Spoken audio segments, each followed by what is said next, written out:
And they hauled me in for an interrogation in front of Giuliano Mignini, who is the same chief prosecutor in the Knox case. It was February 23rd, 2006. Mystery writer Doug Preston was living in Italy. He interrogated me, accused me of committing horrendous crimes, including being an accessory to murder, and demanded that I confess. How did this best-selling author find himself in the crosshairs of Amanda Knox's prosecutor? I was going to write a novel, a thriller. Preston's real-life thriller begins in the hills,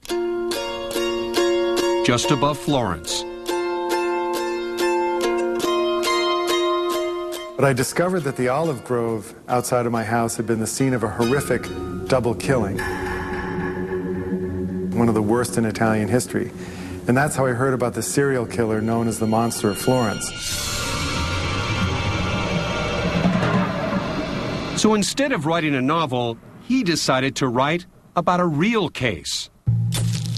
A serial killer murdered 14 people who were making love in parked cars in the Tuscan Hills between 1974 and 1985.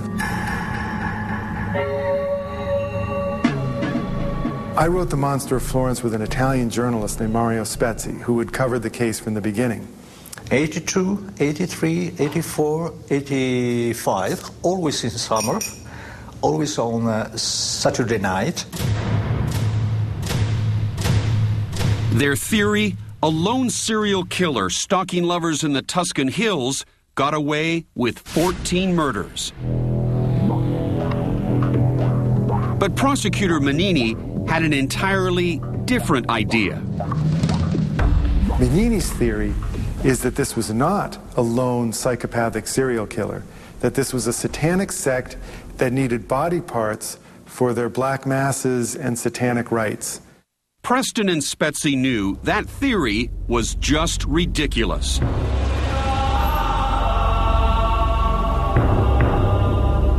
But Mignini was convinced. Why? For years, Mignini has followed the dark satanic conspiracy theories of this woman, an Italian blogger named Gabriella Carlizzi. She feels she knows what happened the night Meredith was murdered. Abbiano deciso quella sera di ripetere un rituale tra i tanti che sono stati presenti nella letteratura in occasione della festa di Halloween. Carlizzi posted her satanic ritual murder theory on her blog. Mignini later presented it as fact during Rudy Gaday's trial. He used her as a very important witness in the Monster of Florence case, and now it appears that he's using her as a source for the Amanda Knox case. Now, where does this woman get her evidence? She speaks to a deceased priest named Father Gabriele. She speaks to the dead. She does. Preston says Mignini, a deeply religious man, is a true believer of Carlizzi's satanic conspiracies. He truly believes that Satan walks the land and that he is engaged in a titanic struggle against satanic conspiracies that are behind many of the crimes in Italy. Preston and Spezzi's work challenged the satanic theory of the case. Mignini went after the authors, accusing them of falsifying evidence and even being part of the cult. Spezzi was jailed. I was arrested. I was in jail during 23 days here in Perugia. Spezzi was locked up in the same prison where Amanda is now held. And Preston, accused of being Spezzi's accomplice, was hauled in for questioning in front of Mignini, Amanda's interrogator. And about an hour into the interrogation, the questions became very pointed, and they became very aggressive. And finally I said to Mignini, I said, wait a minute, do you think that I have committed a crime? And he said, yes, I do. And I said, where is your evidence? Where did you get these theories? He said, Mr. Preston, these are not theories, these are facts. Preston experienced the same harsh interrogation techniques that were used on Amanda and led to her false confession, putting her in jail in the first place.